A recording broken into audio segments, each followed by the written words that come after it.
नमस्कार, आप देख रहे हैं पद्मेश 24/7 कृष्णा संडे के साथ। चलिए सबसे पहले नजर डालते हैं आज की हेडलाइंस पर।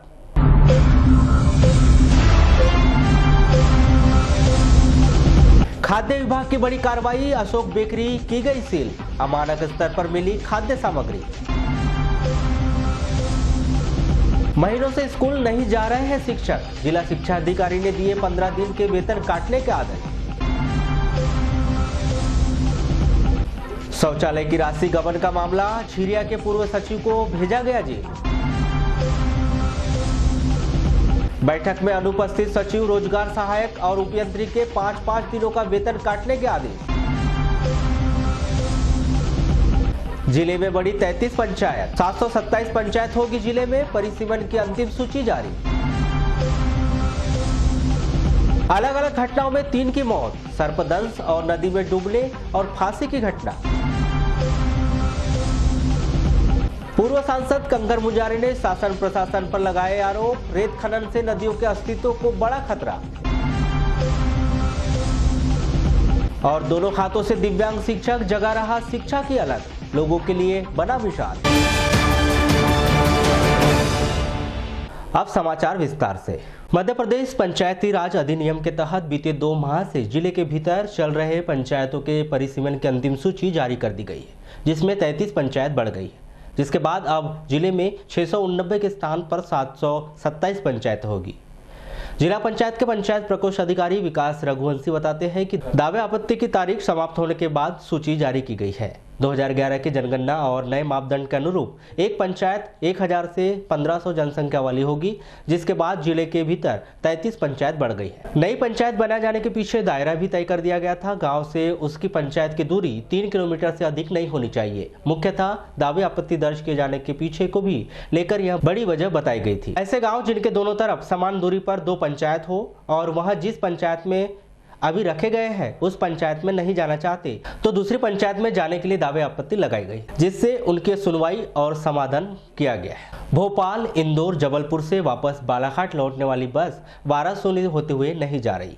वारासूनी के यात्रियों को गर्रा उतार दिया जाता है, जिस कारण वारासूनी के यात्रियों को बहुत अधिक परेशानियों का सामना करना पड़ रहा है। वारासूनी के पूर्व पार्षद सुजीत पालीवाल बताते हैं कि 8 बिंदुओं की शिकायत लेकर आए हैं, कलेक्टर कार्यालय आए। वारासूनी से जितनी भी लंबे रूट की बसें हैं, छिंदवाड़ा, भोपाल, सिवनी, वारासूनी होते हुए जाती है, लेकिन वापसी में वारासूनी होते वापस नहीं आती। जबकि इन बस मालिकों ने वारासूनी के रास्ते का परमिट लिया हुआ है, लेकिन अधिकांशतः इन बस मालिकों के द्वारा रात्रि के समय वारासूनी के यात्रियों को लालबरा के निकट या गर्रा में उतार दिया जाता है। यहाँ उतारकर यह पास के एजेंट को कह देते हैं कि यहाँ से आपको दूसरा साधन मिल जाएगा। अब यह बड़ी विकट समस्या होती है कि रात्रि के समय कोई छात्रा या वृद्धजन हो तो भारी परेशानियों का सामना करना पड़ता है, जबकि रात में वहां से कोई बस कनेक्शन भी नहीं होता है। इसी प्रकार वारासूनी के नागरिकों ने अपनी 8 मांगों को लेकर शिकायत की और त्वरित निराकरण की मांग की। यातायात संबंधी शिकायतें हमारी वारासूनी के नागरिकों की ओर से 8 बिंदुओं पर हमने शिकायत दी है, जिसमें पहला बिंदु यह है कि वारासूनी होकर के लंबे रूट की जो बसेस है, भोपाल, छिंदवाड़ा, सारणी, जबलपुर की ओर जाने वाली, वो जाती वारासूनी होकर है, वापस भी वारासूनी होकर आने का परमिट है। लेकिन ये क्या करते हैं कि हमारे यात्रियों को लालबरा के स्टैंड में उतार दिया जाता है, या फिर बकोड़ा गर्रा चौक पर, या फिर बालाघाट में। वो ये कहते हैं वहाँ उतार करके कि ये बस वारासूनी नहीं जाएगी, जो नियम के विरुद्ध है। अब रात में महिलाएं या वरिष्ठ नागरिक हैं, छात्राएं आती है, वो क्या करेंगी? बस रूट कनेक्शन मिलता नहीं रात में वारासूनी आने का। एक बिंदु ये था। दूसरा बिंदु ये था कि बस छूटने के बाद में आधा घंटा जो है चौक चौक पर रुकती है, आधा घंटा, और पूरा ट्रैफिक जाम करती है। खासकर दीनदयाल चौक और दुर्गा मंदिर चौक ऐसा चौक है, वहाँ पर यातायात अवरुद्ध हो जाता है, जिस स्कूल जाने वाली छात्राओं को दिक्कतें होती है। एक्सीडेंट हुआ पिछले वर्ष, एक लड़की खत्म भी हुई इसमें। तीसरा बिंदु हमारा था कि बस स्टैंड में कितने एजेंट है, इसका कोई निर्धारण नहीं है। हाका गैंग समान कोई पकड़ कर यात्रियों को बस में ले जाकर के टूसता है, ये तक नहीं बताता कि बस कहाँ जा रही है। और महाराष्ट्र की ओर जाने वाली एक सूत्र सेवा बस जो चालू की गई महाराष्ट्र शासन और मध्य प्रदेश शासन की ओर से, बहुत बेहतरीन बस है जबलपुर जाने के लिए, लेकिन वारासूनी की यात्रियों को उसका कोई लाभ इसलिए नहीं मिल रहा है कि जैसे ही बस स्टैंड में आती है उसको गुंडागर्दी करके उसका दरवाजा नहीं खोलने दिया जाता और यात्रियों को बैठने नहीं दिया जाता, सीधे बस को आगे बढ़ावा। आप लोग क्या चाहते हैं? हम लोग ये चाहते हैं कि इस यातायात की इनका परमिट या तो ऐसी शिकायतों पर रद्द किया जाए, या जिस रूट का परमिट है उस रूट पर आए, बस स्टैंड में हाका गैंग खत्म करके, और किराया निर्धारण सूची भी वहाँ पर लगे, ताकि लोगों को ये तो पता चले कि किराया कितना है। अभी महिला सशक्तिकरण में कार्यरत संघमित्र एवं स्टाफ ने मध्य प्रदेश से नौकरी में पुनः बहाल करने की मांग की है। तेजस्विनी सशक्तिकरण संघमित्र गौरीशंकर पटले ने बताया कि आज तेजस्विनी सशक्तिकरण का पूरा स्टाफ 10 वर्षों से अपनी सेवाएं दे रहा है, पर मध्य प्रदेश शासन ने महिला सशक्तिकरण की योजना को समाप्त कर दिया। लेकिन हमने 10 से 12 वर्षों तक महिला सशक्तिकरण में कार्य किया है। अब हमारे सामने यह विकट समस्या आ गई है कि हम लोग कहां जाएं। हमारी रोजी रोटी में संकट आ चुका है। जिले में महिला सशक्तिकरण में 33 स्टाफ है, वहां 11 फेडरेशन है, जिसमें एक फेडरेशन में 3 स्टाफ कार्य करते हैं। संघमित्र अकाउंटेंट MND मध्य प्रदेश में 6 जिलों में महिला सशक्तिकरण में यह सभी कार्य करते हैं। हम लोग आज यहाँ पर पूरा हमारा जो तेजस्विनी महिला सशक्तिकरण के अंतर्गत कार्य करने वाला पूरा स्टाफ आया हुआ है, जो कि विगत 10 से 12 वर्षों से अपनी सेवाएं दे रहा है। आज शासन की मंशा के अनुसार हमारे इस परियोजना को, महिला सशक्तिकरण जो परियोजना है, उसको समाप्त किया जा रहा है। आज 12 साल, 13 साल, 10 साल से जो हमारा स्टाफ काम कर रहा है, आज उसके सामने रोजी रोटी का संकट पैदा हो गया। आज वो कहाँ जाएगा? आज मेरी उम्र 40 साल हो गई, मैं कहाँ नौकरी करूँगा? मेरे पास में नौकरी का कोई जरिया नहीं है। अच्छा, जिले में कितने लोग होंगे? जिले में हमारे टोटल 33 हैं, 11 फेडरेशन है, जिसमें 3 स्टाफ काम करता है, संघमित्र, अकाउंटेंट और MND। कितने स्टाफ होगा तो आप लोग को पूरा टोटल जिले का? हमारे टोटल 6 जिलों में काम चलता है, मंडला, डिंडोरी, बालाघाट, टीकमगढ़ और पन्ना। कुल हमारे 180 लोगों का स्टाफ है इन 6 जिलों में। चूँकि आजीविका मिशन को ये सब कुछ हैंड ओवर किया जा रहा है। आजीविका मिशन भी वही काम कर रहा है जो कि हम लोग पिछले 10 वर्षों से काम कर रहे हैं। तो शासन से मेरी यही है कि हमको बीच मझधार में न छोड़ा जाए। हमारे लिए कोई भी उपयुक्त रास्ता, या तो हमको आजीविका मिशन में जो पद आज खाली पड़े हुए हैं उन पदों। लालबर्रा के बांद्री पंचायत के ग्रामीण पंचायत के परिसीमन से खुश नहीं है। इस बात पर नाराजगी व्यक्त करते हुए उन्होंने जिला प्रशासन को अपनी परेशानी बताई। परिसीमन पर दोबारा विचार करने की मांग भी रखी। ग्रामीण बताते हैं कि लालबर्रा जनपद पंचायत के अंतर्गत आने वाले ग्राम बांद्री पंचायत को 2 पंचायतों में परिसीमन के बाद बांट दिया गया है, जिसको लेकर ग्रामीणों में नाराजगी। ग्रामीणों की माने तो परिसीमन प्रशासन के द्वारा किया गया है, उसका तरीका सही नहीं है। प्रशासन ने पुरानी सूची के अनुसार वार्डों का परिसीमन कर दिया है, जिसमें एक घर दूसरे मोहल्ले में, दूसरा घर दूसरे वार्ड में। इस कारण वार्ड वासियों को विकास कार्यों के समय परेशानियों से गुजरना पड़ेगा। हम शासन प्रशासन से यह चाहते हैं कि पंचायतों के परिसीमन में यथार्थ स्थान पर उपस्थित होकर मोहल्ले के हिसाब से वार्ड का परिसीमन किया जाए, ना कि पुरानी लिस्ट को देखकर करें। समस्या ये है कि हमारा जो पंचायत बांद्री पंचायत है वो 2 पंचायत में बट चुकी है, एक गुट्टा पंचायत और बांद्री पंचायत, जिसमें वार्डों का परिसीमन पुरानी वोटर लिस्ट के हिसाब से किया गया है। अतः अभी मकानों इधर उधर हो चुके हैं वार्डों में। जो परिसीमन किया गया है 10 साल पुरानी वोटर लिस्ट के हिसाब से किया गया है। अभी जो वार्डों का परिसीमन यथार्थ सर्वे के हिसाब से किया जाए, ताकि जैसे जैसे मोहल्ला है वो वार्ड में परिवर्तित हो सके। कितना पॉपुलेशन आप लोग का? लगभग हमारे यहाँ 815 है भुट्टा में। तो वहाँ के वार्ड कटे हुए हैं, एक मकान यहाँ का, एक मकान वहाँ का, दूसरे वार्ड में चले गए हैं। और अभी पुनः सर्वे करके यदि बनाया जाए तो मोहल्ले के हिसाब से वार्ड का परिसीमन हो सकता है। कौन सी पंचायत के अंतर्गत आते थे आप? बांद्री पंचायत के अंतर्गत आते थे, लेकिन भुट्टा एक स्वतंत्र पंचायत बन चुका है अभी। आप लोग दर्जा प्राप्त हो चुका है। हम लोग चाहते हैं कि यथार्थ सर्वे किया जाए मकानों का और एक वार्डों का निर्धारण किया जाए लाइन से। ये बताइए, जो ऐसा जो परिसीमन किया गया, क्या लगता है आपको उसमें? कुछ नहीं, जो पुरानी वोटर लिस्ट है। पूर्व सांसद कंकर मुंजारे ने जिले के भीतर चल रहे रेत उत्खनन पर शासन प्रशासन पर आरोप लगाया। श्री मुंजारे ने कहा कि जिले में अवैध उत्खनन जोरों से चल रहा है। बालाघाट की वैनगंगा नदी सर्राटी नदी की हालत बद से बदतर हो चुकी है। ऐसा ही चला तो 2 नदियां विलुप्त हो जाएगी। समस्या यह है कि नदी किनारे ग्रामीणों को इस अवैध खनन के कारण पीने का पानी भी नहीं मिल पा रहा है। इस वर्ष नगर सहित पूरे जिले में जून माह में पानी के लिए हाहाकार मच चुका था। प्रशासन ने नदियों में पोकलेट मशीन से खुदाई करवाकर पानी की व्यवस्था करवाई थी। वहां भी गंदा पानी जैसे तैसे पिलाया गया था। बालाघाट जिले में अवैध रेत खनन बहुत जोरों पे चल रहा है। रेत माफिया एकदम खुलेआम रेत का दोहन कर रहे हैं, नदियों को बर्बाद कर दिया छलनी कर। चंदन नदी, वैनगंगा नदी, सराठी नदी, इनकी हालत बहुत ख़राब हो गई है। देखने के लिए भी नहीं रह गई थी नदियाँ, और ये नदी विलुप्त हो रही हैं। और ऐसे ही चला तो मुझे लगता है 1-2 साल में नदी विलुप्त हो जाएंगी। इसकी हालत इतनी ख़राब हो गई है कि अब गांव के लोगों को जो है पानी नहीं मिल रहा पीने का। जो गांव नदी किनारे हैं उनके कुएँ सूख गए हैं, हैंडपम्प सूख गए हैं, खेतों में सिंचाई नहीं हो पाती है और शहर को भी पानी नहीं मिल पा रहा है। पिछली बार बालाघाट शहर में जून के महीने में भी लोगों को पानी नहीं मिल पाया, मई के महीने में पानी नहीं मिल पाया, गंदा पानी पिया, मटमैला पानी पिया और मुश्किल से 1-2 बाल्टी पानी मिला और वो भी जब नदी में गड्ढा बनाया गया खोद करके जैसी मशीन से पम्पिंग मशीन के तब पानी कलेक्ट हो पाया और पानी भी गंदा मिला। उसके लिए रात दिन लोग जो है अपना ताकते रहते थे पानी कब आएगा, कब मिलेगा। आधी रात से लोग जाग जाते थे और बहुत दुर्दशा थी। और ये हालत इसलिए हुई कि यहाँ पे रेत माफिया जो है खुलेआम रेत का दोहन कर रहे हैं। उन्होंने रेत उत्खनन के मामले में पूर्व की भाजपा सरकार को भी जमकर कोसा और कहा कि 15 साल में जो स्थिति भाजपा शासनकाल में थी वही स्थिति कांग्रेस के शासनकाल में भी दिखाई दे रही है।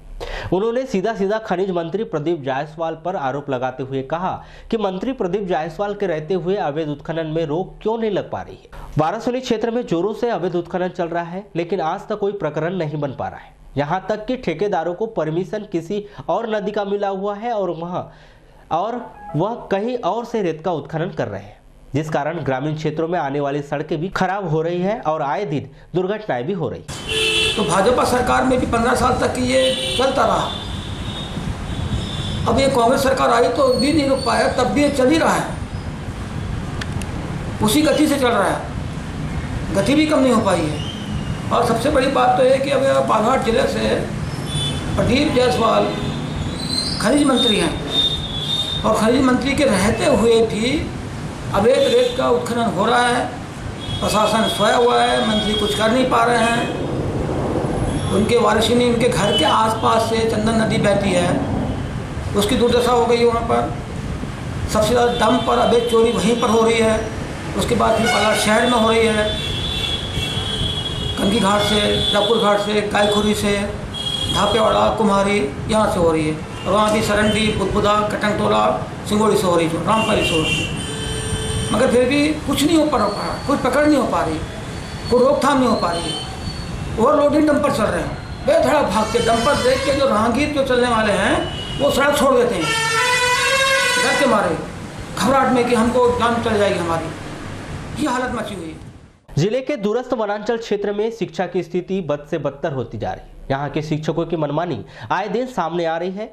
ऐसा ही एक और लापरवाही खुलासा जिला शिक्षा अधिकारी और डीपीसी के निरीक्षण के दौरान पाया गया।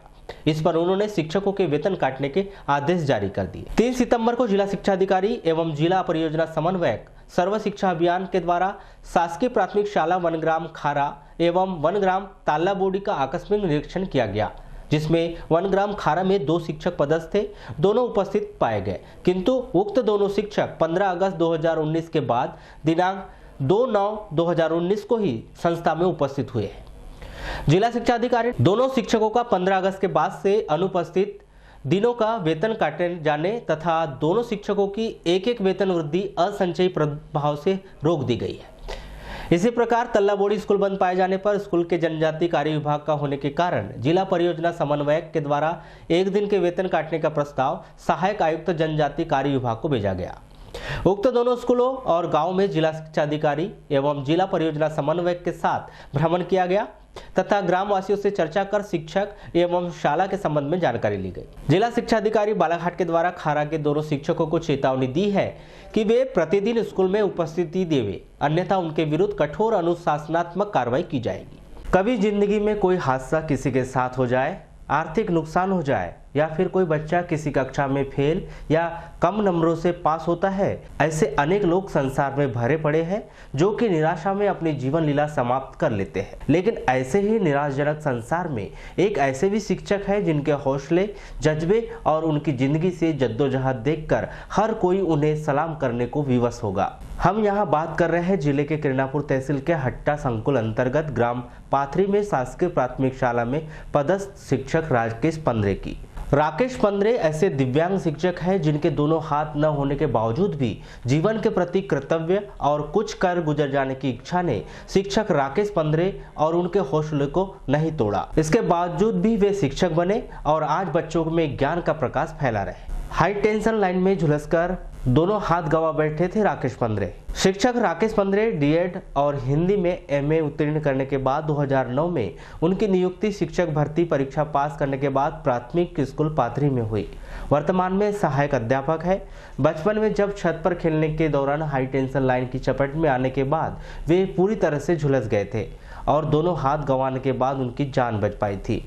7 साल की उम्र से 5 साल तक लगातार उपचार चला, तब कहीं सामान्य जिंदगी में वे लौट आए और फिर वापस पढ़ाई शुरू की और आज इस मुकाम पर पहुंच गए हैं। स्कूल में वे नियमित स्कूल पहुंचते हैं और छात्रों को अपनी ओर से खूब मेहनत कर पढ़ाई करवाते हैं। जिले के बहियर तहसील के अंतर्गत कान्हा राष्ट्रीय पार्क के निकट स्थित रिसोर्ट में काम करने वाले भोपाल निवासी की नदी में डूबने से मौत हो गई। जानकारी के अनुसार शंकरलाल गिरी उम्र 40 वर्ष भीमनगर बिहारी मोहल्ला भोपाल का निवासी था, जो बीते कई दिनों से कान्हा राष्ट्रीय पार्क के निकट एक रिसोर्ट में काम करता था। ग्रामीणों के अनुसार बुधवार की सुबह वह खूब अधिक शराब पिए हुए थे और नदी में कूदने की बात करते हुए नदी के निकट गया। उसके बाद वे दिखाई नहीं दिए। काफी देर बाद जब नदी का पानी उतरा तो उनका शव वहां दिखाई दिया, जिसकी जानकारी ग्रामीणों के द्वारा डायल 100 को फोन पर दी गई। ये मृतक जो है शंकर गिरी, ये भोपाल के रहने वाले हैं और कल वो मतलब बंजर नदी में पानी में डूबने से बह गया था, जो लाश नहीं मिली थी। आज जो है सवेरे जो है सूचना मिली डायल 100 को, तो वहाँ पर गए। मृतक जो है पानी में डूबने से फूलकर किनारे लग गया था, कहुआ पेड़ के किनारे में, जिसकी फिर पंचनामा कार्रवाई की गई।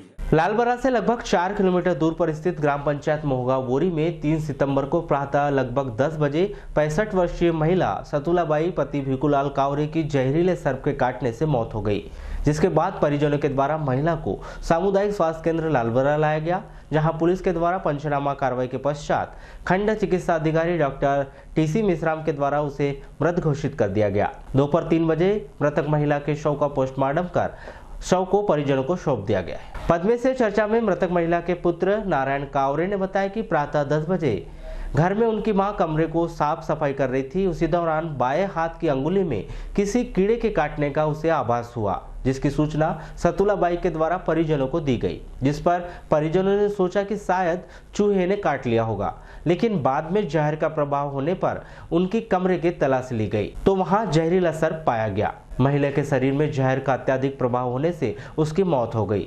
पुलिस ने मर्ग कायम कर विवेचना में लिया है। घटना ये हुई कि सुबह माताराम 9 बजे साफ सफाई कर रही थी और उसके बाद में साफ करते समय हाथ में चाप दिया सर्प ने। तो कौन सी सर्प ने? नाग सर्प ने। तो फिर उसके बाद क्या? उसके बाद में फिर उसका मैंने चूहा है कह करके आधा 1 घंटा वेट किया। उसके बाद में पता फिर देखे हम लोगों ने तो नाग साफ था। उसकी डेट 12 बजे हो गई।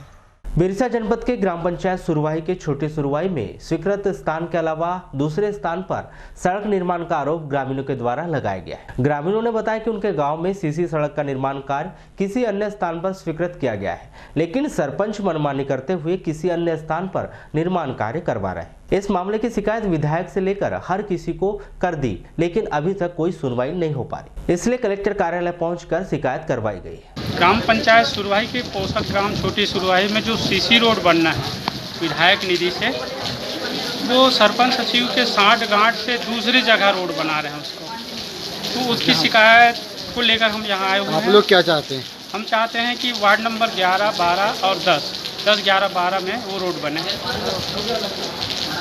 ये हम चाहते हैं। पंचायत स्तर में आपने इसकी कुछ शिकायत या सुझाव दिए? हमने सरपंच सचिव को भी शिकायत की है, हमने विधायक माननीय संजय वीके जी को भी हमने लिखित में शिकायत की है। उसके बाद हम आज जनसुनवाई बालाघाट में आए। बालाघाट जनपद पंचायत के दूरस्थ वनांचल चांगोटोला क्षेत्र के सकरी गांव में मूलभूत सुविधाओं का बहुत अधिक अभाव है। मंगलवार को यहां से पहुंचे आधा सैकड़ा से अधिक ग्रामीणों ने जिला प्रशासन को अपनी परेशानी बताई। कलेक्टर कार्यालय पहुंचे ग्रामीणों ने बताया कि उनका ग्राम चांगोटोला क्षेत्र के अंतर्गत सकरी पंचायत में आता है, जहां पर सड़क, पेयजल की समस्याएं, स्कूल जाने वाले विद्यार्थियों को सड़क के कारण आए दिन मुसीबतों का सामना करना पड़ता है। पंचायत के द्वारा जो भी निर्माण कार्य करवाए गए हैं उसमें भ्रष्टाचार किया गया है और आज दिनांत तक गाँव में सड़क, पानी की समस्या बनी हुई है। अगर शीघ्र ही जिला प्रशासन कोई कार्रवाई नहीं करता है तो ग्रामीण उग्र आंदोलन करेंगे। ये समस्या ग्राम पंचायत तिनगड़ी का है, जो सड़क समस्या है, दूसरा पेयजल समस्या है और एक अहम समस्या जो शौचालय समस्या है। ये सभी तमाम समस्याओं को लेकर क्या दिक्कतें जा रही है आप लोगों को? जी, अभी बरसात के चलते जो सड़क में समस्या चल रही है वो कीचड़ की है, जिस कारण से ना तो बच्चे स्कूल जा पा रहे हैं सही ढंग से और ना ही ग्रामीण अपने किसी भी मतलब दिनचर्या को अंजाम दे पा रहे हैं सड़क के चलते। जब बच्चे स्कूल जाते हैं उनके कपड़े गंदे हो जाते हैं, जिस कारण वो स्कूल जाने में असमर्थ रहते हैं। कब से बनी हुई है समस्या? जी, ये जब से आपके बरसात स्टार्ट हुई तब से समस्या जा रही है। तो सड़क एक बार भी नहीं बनी है? जी नहीं। हमारे पंचायत कर्मी जो हैं तकरीबन 3 पंचवर्षीय उस पंचायत में पंचायत कर्मी रह चुके हैं, उसके बावजूद भी उस ग्राम में अभी तक किसी भी पंचायत की कोई सुविधा अवेलेबल नहीं हुई है और उस पंचायत की हुई भी है तो भी अब क्षतिग्रस्त हो चुकी है, जिसका ना तो कोई पार्ट नहीं ढंग से रखा हुआ। बालाघाट जनपद क्षेत्र के अंतर्गत ग्राम लिंगा के परसवाड़ा के 1 सैकड़ा से अधिक महिलाओं ने अपने गांव में चल रही नल जल योजना की समस्या से जिला प्रशासन को अवगत कराया। गांव की उषा गणवीर बताती है कि उनके गांव में नल जल योजना सौर ऊर्जा के माध्यम से दी जाती है, लेकिन विगत कुछ दिनों से जिसके घरों में आंगनों में सौर ऊर्जा लगा हुआ है तो वह इस सौर ऊर्जा का उपयोग करने ग्रामीणों को नहीं दिया जा रहा है, क्योंकि उन्होंने अपने घर में मोटर पंप लगा लिया है। पंचायत की ओर से कुछ समय पहले पानी टंकी का निर्माण हुआ था, कुछ दिन बाद पानी मिलने के बाद अब पानी टंकी से पानी नहीं मिल पा रहा है। तो इसी तरह परसवाड़ा ग्राम पूरी तरह से पानी के लिए सौर ऊर्जा से लगे पंपों पर आश्रित है। ग्रामीणों के द्वारा कई बार सरपंच सचिव को इस समस्या से अवगत कराया गया, लेकिन उनके द्वारा कहा गया कि आप जन सुनवाई में जाकर शिकायत करें। हम लोग नल जल के अंतर्गत आए हैं, हमारे गांव में सौर ऊर्जा लगी है लेकिन हमें उसका लाभ नहीं मिलता। तो लाइट है क्या नहीं? विद्युत लाइट द्वारा नहीं है, सौर ऊर्जा द्वारा है। मोटर चालू है, नल में फिट की हुई है। हाँ। लेकिन जिसके आंगन में सौर ऊर्जा छतरी लगी हुई है वो मना कर रहे हैं चालू करने से। अच्छा, वो मतलब पूरा लाइट मतलब आपके यहाँ गाँव में सौर ऊर्जा से जलती है? जी, सिर्फ पानी आता है। अच्छा, तो ये वो क्यों नहीं देते जिसके घर में सौर ऊर्जा लगी है? तो उन लोगों ने अपने घर में बोर करवा लिए हैं और वो लोग अपने घर में उनकी सुविधा हो चुकी है, इसलिए हम लोगों को मना कर। जिला पंचायत की मुख्य कार्यपालन अधिकारी रजनी सिंह ने पंचायत राज अधिनियम की धारा 92 के तहत कार्रवाई करते हुए शौचालय निर्माण की राशि का गबन करने के मामले में परसवाड़ा विकासखंड की ग्राम पंचायत झीरिया के पूर्व सचिव शिव बालक सोनवाने को जेल भेज दिया है। जेल अधीक्षक बालाघाट से कहा गया है कि पूर्व सचिव के द्वारा गबन की राशि जमा करने तक या अधिक से अधिक 30 दिनों तक उसे जेल में बंद रखे। ग्राम पंचायत झीरिया को वर्ष 2010 से 2014 तक समग्र स्वच्छता अभियान के अंतर्गत 115 शौचालय का लक्ष्य दिया गया था, लेकिन ग्राम पंचायत के द्वारा 84 शौचालयों का निर्माण नहीं कराया गया। इस प्रकरण की जांच के बाद 16 जनवरी 2018 को 32 शौचालय की 85,200 रुपए की राशि पूर्व सचिव को जिला पंचायत में जमा करने को कहा गया था, लेकिन वह यह राशि जमा करने में असफल रहा और पेशी में उपस्थित भी नहीं हुआ, जिस पर पूर्व सचिव को जेल भेजने की कार्रवाई की गई। शासकीय उत्कृष्ट विद्यालय बालाघाट के द्वारा बताया गया है कि प्राचार्य नीलम श्रीवास्तव समन्वय संस्था से कक्षा 10वीं एवं 12वीं बोर्ड पूरक परीक्षा वर्ष 2019 की अंक सूचियों का वितरण दिनांक 4 से 7 सितंबर 2019 तक कार्य दिवस 12 बजे से 5 बजे तक किया जा रहा है। जिले के शासकीय तथा अशासकीय हाई स्कूल तथा हायर सेकेंडरी स्कूल के प्राचार्य स्वयं उपस्थित होकर या अपने अधिकृत प्रतिनिधि को भेजकर उक्त परीक्षाओं की अंक सूचियों निर्धारित समय पर प्राप्त करना सुनिश्चित करें।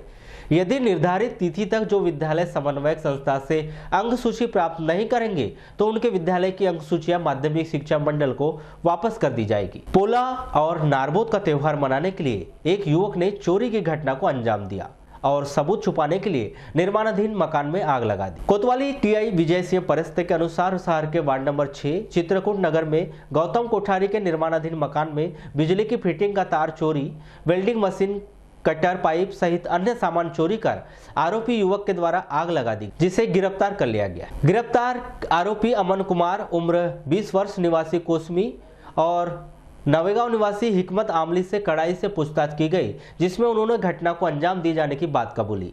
पुलिस के द्वारा चोरी की गई सामान भी जब्त कर लिया गया है और दुर्गेश कुरील को चोरी का सामान खरीदने के आरोप में गिरफ्तार कर लिया है। दिनांक 30/8/19 को फरियादी गौतम कोठारी निवासी इतवारी बाजार बालाघाट ने थाने पर आकर जवानी बताकर रिपोर्ट दर्ज कराया कि इतवारी में उसका मकान जो है तिमंजिला निर्माणाधीन है, जिसमें बिजली फिटिंग वगैरह की का काम चल रहा है। और बिजली फिटिंग का सामान जो है उनके घर पर रखा हुआ है, जिसमें कटर, मशीन आदि जो है घर पर ही रखा हुआ था, जिसको अगले दिन जो है उन्होंने 30 तारीख को पता चला कि उनके घर में कोई अज्ञात बदमाश आए थे और जो वायर वगैरह रखे हुए थे उसको जला दिया और एल्यूमिनियम तथा कुछ बिजली की फिटिंग और कटर वगैरह सामान चोरी करके ले गए। फरियादी के द्वारा दी गई सूचना पर थाना कोतवाली में अपराध क्रमांक 475/19 धारा 457, 380, 436 IPC का पंजीबद्ध कर विवेचना में लिया गया था। विवेचना के दौरान मुखबिर से सूचना प्राप्त हुई कि अमन निवासी कोसमी नाम का एक लड़का जो है उसमें इन्वॉल्व है। संदिग्ध होने पर थाने पर लाकर पूछताछ की गई, जिसने जुर्म करना स्वीकार किया। जुर्म स्वीकारोक्ति के दौरान उसने कबूल किया कि पोला तथा नारबोद का त्यौहार था, जिस कारण उसके पास पैसे नहीं थे और अपने अन्य साथियों के साथ किस तरह से त्यौहार मनाएगा। चूँकि उसकी बातों से ऐसा लग रहा था कि वो शराब पीने का आदी है, गांजा भांग आदि पीने का आदी है, तो उसके द्वारा ऐसा बताया गया और उसने ये बताया कि इसी के चलते जो है उसने घटना दिनांक को चोरी की वारदात का करके इसको अंजाम दिया। उसके द्वारा पूछताछ पर यह भी आया कि जो उसने सामान चोरी किया था उस सामान को उसने Durgesh Kuril ward number 29 Balaghat को बेचा है 2000 रुपये में। इस तरह से जो है उसके द्वारा दिए गए मेमोरेंडम पर दुर्गेश को थाने पर लाकर के पूछताछ किया, जिसने जुर्म स्वीकार किया और उसके द्वारा बताया अनुसार उसके घर से जो है चोरी का सामान बरामद किया। जिस व्यक्ति ने दहेज में 2 लाख की मांग पूरी नहीं करने पर एक महिला को उसके पति और ननद ने मारपीट कर दी। इस मामले की शिकायत कोतवाली थाने में की गई। पूरा मामला जिला मुख्यालय से 5 किलोमीटर दूर धापेवाड़ा का है, जहां पर मुमताज परवीन का विवाह सामाजिक रीति रिवाज से धापेवाड़ा निवासी नसीम पटेल के साथ हुआ था। लेकिन मुमताज ने आरोप लगाया है कि नसीम और उसकी बहन शहनशाह ने 2 लाख रुपए की मांग और प्रताड़ित करते हैं। इस मामले की शिकायत कोतवाली पुलिस में की गई है। पुलिस के द्वारा मामला दर्ज कर जांच शुरू कर दी है। बालाघाट जनपद पंचायत के समीक्षा बैठक के दौरान अनुपस्थित सचिव, रोजगार सहायक और उपयंत्री के 5-5 दिनों की वेतन काटने के आदेश दिए गए हैं। बैठक के दौरान मनरेगा अधिकारी रूपेश यूने ने बेहतर कार्य नहीं करने पर उपस्थित सचिव, रोजगार सहायक को जमकर फटकार लगाई। उनके अनुसार बारिश के दिनों में पक्के कार्य, वृक्षारोपण किए जा सकते हैं, जिससे मजदूरों को उनकी मजदूरी समय पर भुगतान हो सके, सहित अन्य कार्य नहीं किए जाने पर उनके खिलाफ वेतन काटने जैसी कार्रवाई की गई है। अच्छे से आपसे बात कर रहा हूँ, आप लोग से 50 डेज मजाक है क्या? 50 दिन, 1 साल से आप लोग फेसबुक लिख रहे हो, क्या कर रहे हो? प्रतिदिन प्रति माह लिखना रहता है, 50 डेज किस चीज के लिए चाहिए? मैं फिर से बोल रहा हूँ, मैं नाम नहीं बताना चाह रहा हूँ पंचायतों के, इसलिए मैं खाली ये शब्दों को सार्वजनिक तौर पे बोल रहा हूँ। तो अभी मैं नाम बताऊंगा किस अगर पंचायतों में आपने काम किए हैं, किसी प्रकार का व्यय किया है, तो आपको बाकायदा उसको कैश में लेना है, रोकड़ में लेना है, देन उसका ऑडिट कराना है। अब वो ऑडिटर डेली यहाँ पर पे आते हैं, पूछते हैं सर कितने रिपोर्ट आए, और आप लोग उनके पास जाकर के ऑडिट कराने में परेशानी हो रही है आप लोगों को। मैं फिर से बता दे रहा हूँ कि अगले 2 से 4 दिन में अगर आप लोगों ने अपना ऑडिट नहीं किया तो फिर हमें जिला पंचायत लेकर करना पड़ेगा कि भाई हमारी पंचायतों के द्वारा अपनी कैश बुक मेंटेन नहीं की गई है, जिसके अभाव में हम अपना ऑडिट नहीं करा पा रहे। काफ़ी दिनों से जनपद पंचायत बालाघाट के अंतर्गत निर्माण कार्य संबंधित और अन्य जो ग्राम पंचायतों में क्रियान्वयन किए जाते हैं उनसे संबंधित बहुत सारे कार्यों की समीक्षा हेतु बैठक नहीं ली गई थी, जिसके संबंध में आज बैठक ली गई, जिसमें सभी सब इंजीनियर, रोजगार सहायक और सचिवों को बुलाया गया था। जिसमें से कुछ पंचायतों के रोजगार सहायक सचिव और लगभग 5 उपयंत्री जो मनरेगा के हैं वो अनुपस्थित थे, जिन पे बिना सूचना उन्होंने यहाँ पर अनुपस्थित या दर्ज कराई है। उनके कम से कम लोग 5 दिन का वैतनिक करेंगे, प्लस उनको नोटिस दिया जाएगा कि बिना सूचना के आप अनुपस्थित क्यों हैं। सर जैसे फटकार लगाने का क्या वजह लग रहा था? नंबर पहला तो कि अभी वर्तमान में जो है लेबर बजट इश्यू करना है, और लेबर बजट का जो अचीवमेंट का प्रतिशत वो काफ़ी कम है और लेबर जो है बहुत कम संख्या में लग रहे हैं। जैसे कि सभी को पता है कि वर्तमान में बारिश का मौसम चल रहा है, जिसमें ज़्यादा काम नहीं किए जा सकते हैं, किंतु बहुत से काम ऐसे हैं जो वर्षा ऋतु में भी किए जाने तो प्रावधानित होते हैं, जैसे वृक्षारोपण हो गया, सीसी रोड हो गया और भी पक्के निर्माण कार्य, उसमें भी ग्राम पंचायतों के द्वारा मस्टर जनरेट नहीं किए जा रहे हैं, जिस कारण से लोगों को रोजगार नहीं मिल पा रहा है। और दूसरा मजदूरी भुगतान का थोड़ा सा इशू आ रहा है कि मजदूरी भुगतान समय पर नहीं हो पा रहा है। उस चीज़ को लेकर भी जिन पंचायतों के द्वारा जिम्मेदारी पूर्ण रूप से नहीं निभाई जा रही है, उन लोगों को आज डांट लगाई गई। सर ऐसे कितने पंचायत है जहाँ पर एक भी कार्ड पूर्ण नहीं हो पाए हैं? नहीं, कार्य तो पूरे हो रहे हैं, लेकिन 17-18 और 18-19 के बहुत से काम ऐसे हैं जहां पर पे 70 से 80% तक का व्यय किया जा चुका है एस्टीमेट प्रावधान के अनुसार, किंतु उसके आगे के काम के लिए थोड़ा उन लोगों को समय लग रहा है। तो उस चीज़ की भी आज कार्यवार समीक्षा की जा रही है, जिसमें जिन पंचायतों के द्वारा भी उस चीज़ को पूर्ण नहीं किया जा रहा है उनको नोटिस दिया जा रहा है। पुलिस आपके मित्र है, पुलिस से डरने की जरूरत नहीं। किसी भी परेशानी होने पर आप पुलिस की सहायता ले सकते हैं। आप किसी भी प्रताड़ना का शिकार ना हो, क्योंकि आपकी सहायता के लिए पुलिस हमेशा है। कोतवाली पहुंचे छात्रों को टीआई विजय सिंह परस्ते के द्वारा कुछ इसी तरह से सीख दी गई। भारत सरकार की क्रियात्मक योजना के अंतर्गत 8वीं कक्षा में पढ़ने वाले कोसमी स्कूल के छात्रों को मंगलवार के दिन कोतवाली थाने परिसर में थाने के भीतर होने वाली सभी कार्रवाई की जानकारी दी गई। इस दौरान छात्रों में पुलिस से मुलाकात को लेकर बहुत अधिक उत्साही दिखाई दिया। अभी जो हमारे थाना परिसर में कुछ बच्चे पुलिस स्टाफ के अधिकारी तथा अन्य लोगों के साथ थाने पर आए हैं, जिनमें करीब 3 बच्चियां हैं और 12 के आसपास स्टूडेंट्स हैं। सभी 8वीं कक्षा के हैं, ऐसा करके ये बता रहे हैं। जानकारी लेने पर ज्ञात हुआ है कि भारत सरकार की ओर से क्रियात्मक योजना के अंतर्गत जितने भी शासकीय स्कूल हैं उसमें कक्षा 8वीं स्तर के जो बच्चे और बच्चियां हैं उनको थाना परिसर में ले जाकर थाने की कार्रवाइयों तथा बच्चों से संबंधित घटित होने वाले अपराधों के बारे में बताए जाने संबंधी के परिप्रेक्ष्य में आज थाना लेकर आए हैं। इस संबंध में जो है बच्चों से रूबरू होकर के उनसे चर्चा की गई, उनके बारे में पूछताछ की गई, उनकी क्लास, उनके नाम और पुलिस मेनली पुलिस से जो दूरियां रहती हैं पब्लिक की और बच्चों की, उस परिप्रेक्ष्य में चर्चा की गई। इसी तारतम्य में क्रियात्मक योजना के अंतर्गत कि बच्चों से संबंधित घटित होने वाले कौन कौन से अपराध हैं और थाना परिसर में किस किस तरह की कार्रवाइयाँ की जा रही हैं उससे अवगत कराया गया बच्चों को। सर ये योजना कितना कारगर साबित होगा अपराधों पर कुछ लगाने के लिए? निश्चित रूप से क्रियात्मक योजना जो भारत सरकार के माध्यम से गृह विभाग, पुलिस विभाग मध्य प्रदेश के द्वारा चलाई जा रही है, एक अच्छे मील के पत्थर के रूप में साबित होगा, क्योंकि इस स्तर के बच्चों को जब दिमाग का मॉडिफिकेशन होता है उनमें एक नई सोच पैदा होती है और उस सोच को लेकर के उनमें उसको करने की भी होती है, आदत बनती है, तो उसको निश्चित रूप से। शासकीय पॉलिटेक्निक महाविद्यालय के द्वारा महाविद्यालय परिसर के भीतर पौधरोपण किया गया। इस दौरान बड़ी संख्या में छात्र और शिक्षक उपस्थित थे। पर्यावरण सुरक्षा को लेकर छात्रों के द्वारा पौधरोपण और उसकी सुरक्षा का निर्णय लिया गया। इस दौरान बड़ी संख्या में छात्रों के द्वारा पौधरोपण किया गया। अलग अलग प्रजाति के पौधे भी लगाए गए। उस समय जब अपन मेहनत से उगाते हैं। देखो मैं भी आ रही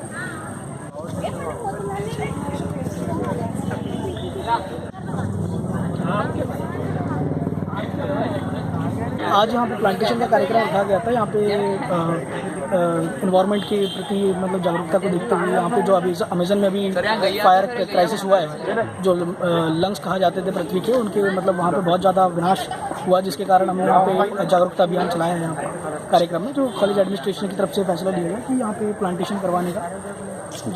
कितने पौधे लगाए गए हैं? यहाँ पे लगभग 25 पौधे का वृक्षारोपण किया गया है। अच्छा, ये किसी क्लास वाइज हुआ है या पूरे कॉलेज की तरफ से? जी हाँ, मैकेनिकल फर्स्ट ईयर के बच्चों ने यहाँ पे इसको किया। अच्छा, तो क्या इन पेड़ों की हमेशा देखभाल भी की जाएगी या फिर लगा ही दिया गया है? जी बिल्कुल, अभी तो यहाँ पे पर्टिकुलर ग्रुप वाइज इनको बांट दिया गया है और यहाँ पे जो है पर्टिकुलर ग्रुप वाइज इनकी देखरेख करने का भी कार्यक्रम यहाँ पे रखा गया है। वारासुनी जनपद पंचायत के अंतर्गत ग्राम पंचायत झाड़गांव में 2 सितंबर को झाड़गांव निवासी 40 वर्षीय महेश दमाए का शव फांसी पर खेत में स्थित पेड़ से लटका मिला। जानकारी के अनुसार डोलीराम दमाए का 40 वर्षीय पुत्र महेश दमाए रविवार की रात में 10 बजे घर से निकला था, जो पूरी रात घर नहीं पहुंचा, जिसके बाद सोमवार को डोलीराम दमाए ने अपने पुत्र की ग्राम सहित रिश्तेदारी में पतासाजी की, किंतु कुछ पता नहीं चला। इसके बाद शाम करीब 4 बजे डोलीचंद दमाए अपने खेत गया तो देखा कि खेत में स्थित हीवर के पेड़ में उसके 40 वर्षीय पुत्र महेश दमाए का शव लटका हुआ था। मैं सर इसको सुबह से ढूंढ रहा था। कौन है ये? लड़का सर। कब से गायब था? ये 10 बजे रात से गए। कब, कितनी तारीख की, कौन से दिन? मतलब इतवार के दिन। इतवार के दिन रात 10 बजे से गायब था। फिर आपने पता साजी की? हाँ, साल गांव में पूरा जहाँ जहाँ उसकी दोस्ती थी वहाँ वहाँ मैंने पता देखा, तो कहीं दिखा नहीं। तो आपने कब देखे? फिर मैं 3:30 बजे की बस वाराणसी से पीलमपुर के लिए जा रही थी, तब मैंने एक कितलाल अजित लाल नाम का एक बीमार लगा है, मैंने कहा उसको यार, मैंने कहा उसने बटाई किया है ओम प्रकाश पटेल। मैंने कहा हो सकता है खेत की तरफ गया होगा, उस समय पानी चालू था। तो फिर आप गए? जब हम पहुँचे तो बुधराम गोंड की बंदी के पास में मैं जस्ट गए तो मेरा लड़का झाड़ पे आपका लड़का झाड़ पे लटका हुआ था? काय के झाड़ पे था? पद्मेश्वर चर्चा के दौरान मृतक के मामा देवराम माहुले ने बताया कि उनके भांजे ने आत्महत्या नहीं किया है, उसकी किसी व्यक्ति के द्वारा हत्या कर शव को पेड़ पर लटकाया गया है, क्योंकि मेरे भांजे महेश के घुटने जमीन पर चिपके हुए थे। फांसी नहीं लगाया कि किसी ने कुछ ऐसा साजिश रचा होगा, क्योंकि उसे टूंगने पे था वो। अब किसी ने क्या किया क्या नहीं हमको ये नहीं मालूम, हमने देखे नहीं किसी को, लेकिन आत्महत्या नहीं किया। ये आप कैसे कह सकते हैं? भाई वो घुटना से वो था साहब।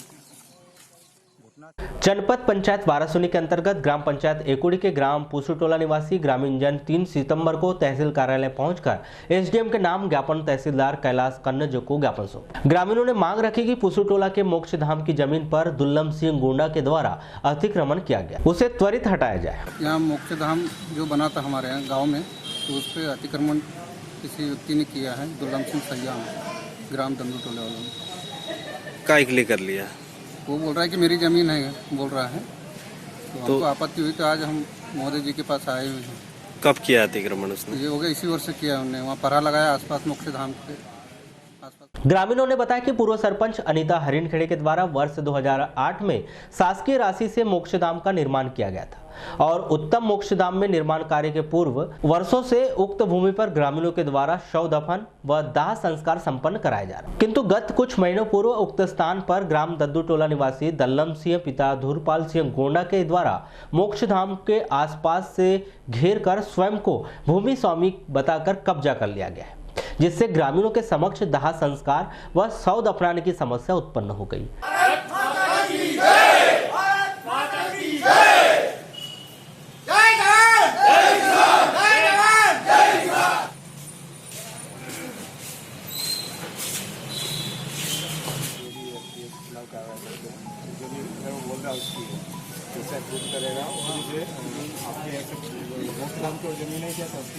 धाम में अवैध कब्जा का यानी पड़ती जमीन थी, उसमें यानी 11 साल से मोक्षधाम बना हुआ था, उसमें मुर्दे जलाए जाते थे। अभी तक कोई ने वहाँ कब्जा नहीं किया और ये इसी साल वहाँ पे जोत करके धान की फसल लगा दिया है और 100 ईंटें मृत्यु हुई तो उसको ले गए तो रोक लगा दिया उसने, यहाँ आने से इनकार कर दिया। फिर उसकी 100 को अलग किनारे में ले आया गया और वहाँ किया गया संस्कार। लालबरा नगर मुख्यालय से सटी ग्राम पंचायत अहल्या कनार में प्रतिवर्ष के अनुसार इस वर्ष भी 3 सितंबर को भाद्रपद के शुक्ल पक्ष की पंचमी तिथि को ग्राम की महिलाओं के द्वारा एकत्रित होकर आस्था पूर्वक ऋषि पंचमी पर्व मनाया गया। इस अवसर पर महिलाओं के द्वारा व्रत रखकर विधि विधान से विशेष पूजा अर्चना की गई एवं आरती के पश्चात प्रसाद वितरण किया गया। पदवेश से चर्चा के दौरान गीता कटरे ने बताया कि ऋषि पंचमी पर्व में सप्त ऋषियों की पूजा की जाती है। ऐसी मान्यता है कि इस पर्व को मनाने से विभिन्न प्रकार के दोषों से मुक्ति मिलती है, जिसके लिए प्रातः से ही स्नान कर व्रत रखा जाता है। श्रीमती कटरे ने बताया कि इस पर्व को उनके द्वारा लगभग 12 वर्षों से मनाया जा रहा है। सप्त ऋषियाँ बनाते हम लोग, एक अरुंधति माता रहती है और ये प्रदोष व्रत के लिए किया जाता है, मैंने प्रदोष दोष जो रहता है उसके लिए मैंने ऋषि पंचमी में। जिला प्रशासन के द्वारा खाद्य विभाग को निर्देशित करते हुए बीते दिनों से लगातार जिले के बेकरी, मिठाई की दुकान, होटलों में छापामार कार्रवाई की जा रही थी, लेकिन इसी कड़ी में प्रशासन ने बड़ी कार्रवाई करते हुए शहर के सुभाष चौक स्थित अशोक बेकरी को सील कर दिया है। खाद्य अधिकारी ने बताया कि अशोक बेकरी के पास बेकरी आइटम बनाने के लिए कुकिंग का कोई लाइसेंस नहीं था। छापामार कार्रवाई के दौरान बनी हुई खाद्य सामग्री कुछ चूहों ने कतर दिया था।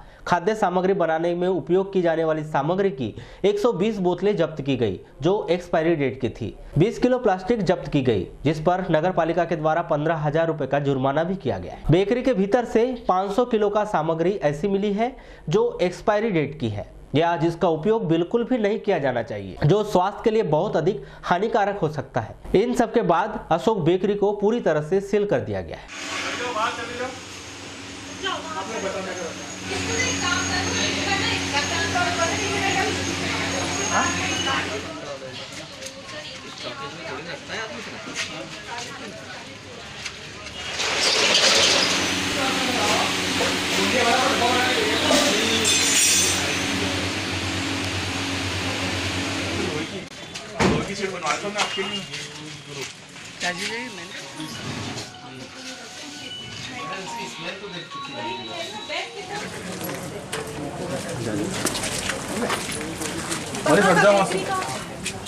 एक काम करो चौरी जी, गाड़ी आगे ले जाओ अपने साथ और इनकी बेकरी में जो रखा था ना बिना एक्सपायरी वाला मटीरियल, जिसका बिल नहीं दिखा पाए थे वो भी डालो और अगर बिल दिखा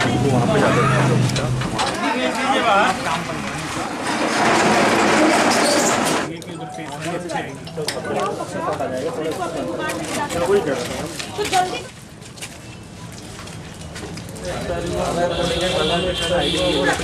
आईडी में ले लेंगे ना, आईडी नीचे रखना भैया, नंबर लगाया।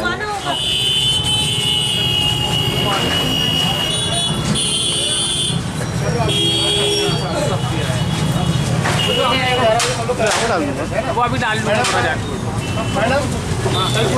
खाद्य सुरक्षा अधिनियम के अंतर्गत कलेक्टर महोदय के आदेशानुसार लगातार जो खाद्य विभाग के द्वारा कार्यवाही की जा रही है, उसी क्रम में आज अशोक बेकरी पर कार्यवाही की गई है।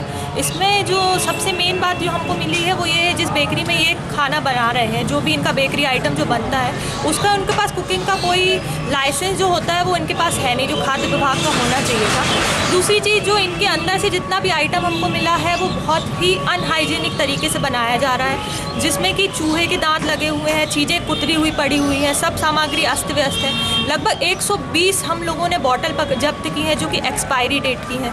हमने जो इनके पास से मटेरियल जब्त किया है उसमें 30 किलो के आसपास लगभग हमारे पास प्लास्टिक हमने बरामद की है। उस प्लास्टिक में नगर पालिका द्वारा लगभग 15,000 का जुर्माना किया गया है और इनकी जो ये बेकरी है उसको सीज कर दिया गया है, उसको सील चपड़ा लगा के सीज किया गया है। उस पर अब कानूनी कार्यवाही होगी, उस प्रक्रम में इनकी जो बेकरी है वो खोली जाएगी और इसी प्रकार की कार्यवाही हमारे द्वारा की गई। मैडम घी मैदा भी मिला है काफ़ी मात्रा में? घी मैदा मिला हुआ हमारे पास लगभग हमने इनका 500 किलो के आसपास का सामान जो जब्ती किया हुआ है, जो कि या तो एक्सपायर्ड है या तो वो इस प्रकार का है कि जिसको उपयोग में लाया जाना स्वास्थ्य के लिए हानिकारक। अब आगे किस तरह की कार्रवाई की जा रही है? आगे लगातार हमारे द्वारा खाद्य विभाग नगर पालिका के द्वारा संयुक्त रूप से कार्यवाही की जा रही है ताकि लोगों के जनजीवन को हम बचा सकें और स्वास्थ्य के लिए जो जागरूकता फैलाई जा रही है पूरे मध्य प्रदेश में, उसी प्रक्रम में हम आगे इसी प्रकार की कार्यवाहियाँ करेंगे। वारासोनी नगर में स्थित दक्षिण सामान्य वन मंडल बालाघाट के अंतर्गत वन परिक्षेत्र कार्यालय वारासोनी परिसर में 3 सितंबर को लघु वनोपज खरीदी केंद्र अपनी दुकान के भंडारण गृह का लोकार्पण कार्यक्रम का आयोजन किया गया। मध्य प्रदेश शासन के खनिज संसाधन मंत्री प्रदीप जायसवाल ने संबोधित करते हुए वरिष्ठ अधिकारियों से कहा कि कोई ग्रामीण जब अपनी बेटी की शादी करता है तो वह साल भर तक शादी के लिए व्यवस्था बनाते रहता है, जिसके चलते वह अपने खेत के पेड़ों को काटकर बेचने के लिए ले जाता है और आपके विभाग के द्वारा उन्हें परेशान किया जाता है। इसलिए विभाग पहले यह निश्चित कर ले कि कौन सी प्रजाति के पेड़ काटना वैध है और कौन से अवैध, ताकि यह सब किसान को पता रहे और वह परेशान ना हो। कई बार हमारे ट्रैक्टर से कोई लकड़ी ले आ रहे हैं तो वो भी स्पष्ट हो जाए कि हमारी ऐसी कौन कौन सी लकड़ियाँ हैं जो प्रतिबंधित नहीं है, जिसको हमारे गांव के लोग होता है। हमारे ग्रामीण क्षेत्र में अगर लड़की की शादी भी करना है उसके लिए वो धान की पहले से तैयारी करते हैं कि कितना चावल को रोकना है, कितना धान बेचना है, वो तैयारी करते हैं। हमको हमारे खेतों की लकड़ी रहती है उसको भी बचा कर रखते हैं। जब उनका देखता है कि दिसंबर में शादी कर रहा है लड़की, तो वो लकड़ी बेचने नहीं दिखाते, चाहे सिर्फ शादी की नहीं होता है कि हमको पकड़ लेते जाते हैं। आज जो ट्रक निकल रहे बाहर कमर्शियल लोग, वो अपने नियम कायदे कानून को मालूम रहता है, उनके संबंध अच्छे रहते हैं, वो सब चल जाता है। लेकिन हमारे जो बैलगाड़ी से ले जा रहा है किसान, उसको हम पकड़ लेते हैं, जिसको नियम कायदे कानून भी उसको मालूम नहीं, जागरूकता भी नहीं है। दक्षिण सामान्य वन मंडल बालाघाट के अंतर्गत वन परिक्षेत्र कार्यालय वारासुनी परिसर में लघु वनोपज खरीदी के लिए प्लेटफॉर्म, टिन सेट और भंडार गृह का निर्माण किया गया है, जिसका मुख्य उद्देश्य मध्य प्रदेश शासन के द्वारा लघु वनोपज सहकारी समिति के द्वारा शासकीय समर्थन मूल्य पर वनोपज जैसे अचार, गुठली, बहेड़ा, बीज, बाल, हर्रा, कचरिया, बेल, गोदा, चकोरा, शहद आदि क्रय करने हेतु अपनी दुकान का निर्माण किया गया है, ताकि ग्रामीण क्षेत्रों एवं वनों के समीप निवासियों को लघु वनोपज का उचित मूल्य मिल सके। जो जंगल की जो छवि है कि हम लोग यहाँ पर सिर्फ वनों के विदोहन के लिए ही नहीं बैठे हैं, यहाँ पर जो लोग वनों पे आश्रित हैं, जिनकी आजीविका जंगल पर निर्भर है, उनको ज्यादा से ज्यादा रोजगार के साधन उपलब्ध करा के उनका जो निर्भरता वन से कम करके दूसरी चीजों पे ज्यादा उनका ध्यान लाना है। जैसे हमारे MFP हुआ तेंदुपत्ता से तो हम लोग उनको रोजगार सतत दे ही रहे हैं। इसके अतिरिक्त जो लाख है उसके माध्यम से लाख को कलेक्शन से लेके चूड़ियों के निर्माण तक उसके व्यवसाय से भी जोड़ के हम लोग ज्यादा से ज्यादा लोगों को रोजगार उपलब्ध कराना चाहते हैं। लालबरा क्षेत्र की सबसे बड़ी पंचायत पांडरवानी लालबरा का गत 1 सितंबर को दिल्ली से पहुंची स्वच्छता सर्वेक्षण टीम के द्वारा सर्वे किया गया।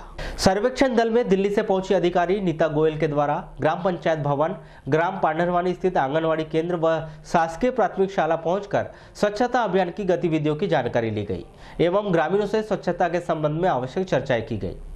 पदवेश से चर्चा में जनपद पंचायत लालबर्रा के मुख्य कार्यपालन अधिकारी गायत्री कुमार सारथी ने बताया कि स्वच्छता सर्वेक्षण का कार्य किया जा रहा है, जिसमें दिल्ली से अधिकारी व सागर से एक सर्वे दल पहुंचा था, जिनके द्वारा पंचायतों में जाकर स्वच्छता के परिप्रेक्ष्य में वास्तविक स्थिति का निरीक्षण किया जा रहा है। ये स्वच्छता सर्वेक्षण का कार्य चल रहा है।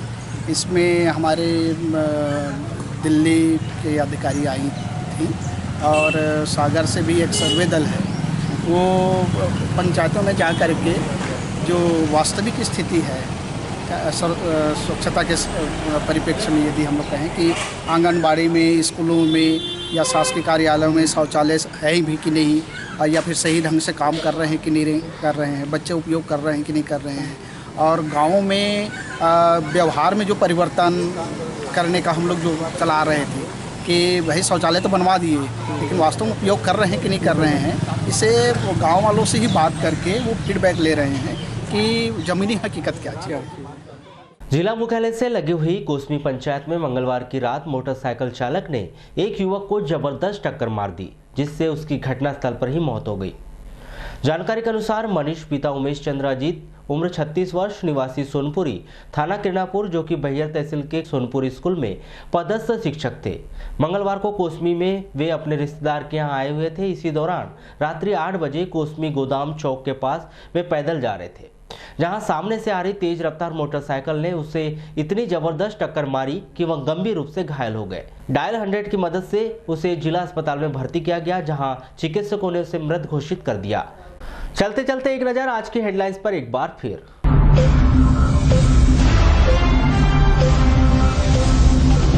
खाद्य विभाग की बड़ी कार्रवाई, अशोक बेकरी की गई सील, अमानक स्तर पर मिली खाद्य सामग्री। महीनों से स्कूल नहीं जा रहे हैं शिक्षक, जिला शिक्षा अधिकारी ने दिए 15 दिन के वेतन काटने के आदेश। शौचालय की राशि गबन का मामला, झिरिया के पूर्व सचिव को भेजा गया जेल। बैठक में अनुपस्थित सचिव, रोजगार सहायक और उपयंत्री के 5-5 दिनों का वेतन काटने के आदेश। जिले में बड़ी 33 पंचायत, 727 पंचायत होगी जिले में, परिसीमन की अंतिम सूची जारी। अलग अलग घटनाओं में 3 की मौत, सर्पदंश और नदी में डूबने और फांसी की घटना। पूर्व सांसद कंकर मुजारे ने शासन प्रशासन पर लगाए आरोप, रेत खनन से नदियों के अस्तित्व को बड़ा खतरा। और दोनों हाथों से दिव्यांग शिक्षक, जगा रहा शिक्षा की अलग, लोगों के लिए बना मिसाल। तो पद्मेश 24/7 में बस इतना ही। बने रहिए हमारे साथ, तब तक के लिए दीजिए इजाजत। नमस्कार।